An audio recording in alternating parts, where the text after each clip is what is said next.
Alright guys, slant board goblet squat. I love a slant board if you have one available.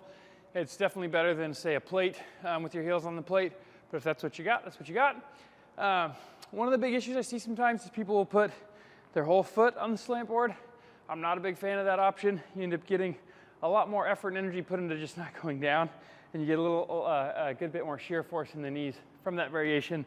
I like to get the front half of my foot on the ground.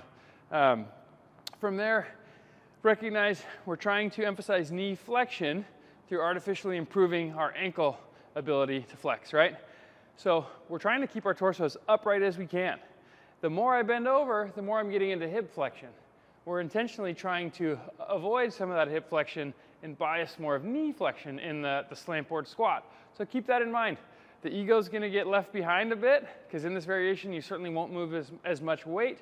If you're keeping that really upright posture and hitting good depth, it definitely will limit the weight, but the stimulus to the quads will be better, and that's what we're after. Looks like this.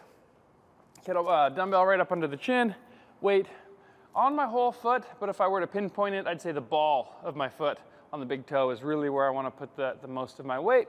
Nice and smooth, controlled eccentric, going down as deep as I comfortably can, controlling that posture and coming up in the same torso angle as I went down, meaning not down like this, but up like this.